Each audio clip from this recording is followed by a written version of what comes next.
এদেশের সর্বশ্রেষ্ঠ বিদ্যাপীঠ সারসিনা দারুস সুন্নাত কামিল মাদ্রাসার স্বনামধন্য সাবেক অধ্যক্ষ, বাংলাদেশ জামায়াতে হিজবুল্লাহর সম্মানিত নাজিমে আলা আলহাজ হযরত মাওলানা ডক্টর সৈয়দ মোহাম্মদ শরাফত আলী সাহেব মাদ্দাজিল্লাহুল আলী, উপস্থিত রয়েছেন আজকের এই ইফতার মাহফিলের বিশেষ অতিথি, বাংলাদেশ যুব হিজবুল্লাহর কেন্দ্রীয় সভাপতি আলহাজ হযরত মাওলানা কাজী মফিজউদ্দিন জিহাদি সাহেব মাদ্দাজিল্লাহুল আলী, উপস্থিত রয়েছেন বাংলাদেশ যুব হিজবুল্লাহ ফেনী জেলা শাখার সম্মানিত সহসভাপতি মাওলানা মোহাম্মদ মুস্তাফিজুর রহমান মঞ্জু ভাই, উপস্থিত রয়েছেন বাংলাদেশ জামায়াতে হিজবুল্লাহর বিভিন্ন স্তরের নেতৃবৃন্দ, বাংলাদেশ ছাত্র হিজবুল্লাহর সভাপতি মাওলানা রেজাউল করিম, আমার সামনে উপবিষ্ট আজকের ইফতার মাহফিলে আগত আমন্ত্রিত ধর্মপ্রাণ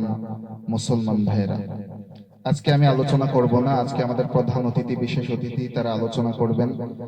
আমি সংক্ষেপে বাংলাদেশ ছাত্র হিজবুল্লাহ সম্পর্কে কয়েকটি কথা বলছি।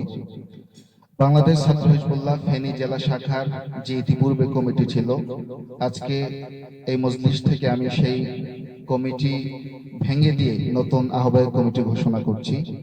বাংলাদেশ ছাত্র হিজবুল্লাহ ফেনী জেলা শাখার নতুন আহ্বায়ক কমিটি 2025।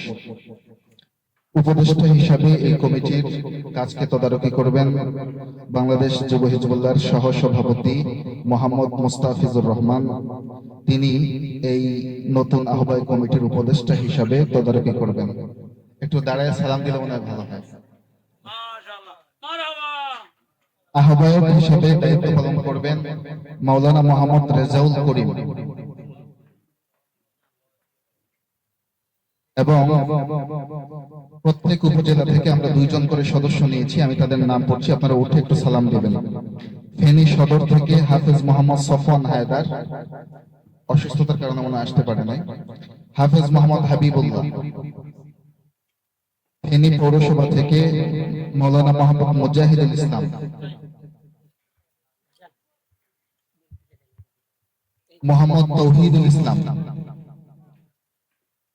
পরশুরাম থেকে হাফেজ মোহাম্মদ মাসুদুর রহমান, হাফেজ মোহাম্মদ আরিফ হোসেন। ফুলগাজী থেকে মাওলানা মোহাম্মদ মেহেদি হোসেন, মোহাম্মদ আব্দুল হালিম।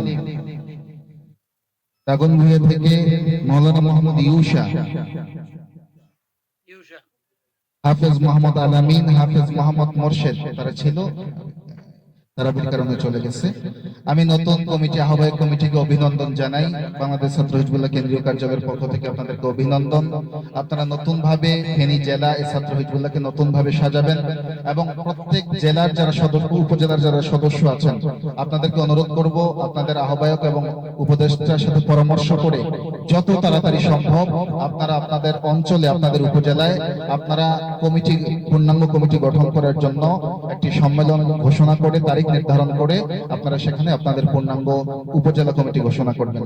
সকলকে মোবারকবাদ জানিয়ে আজকের এখানে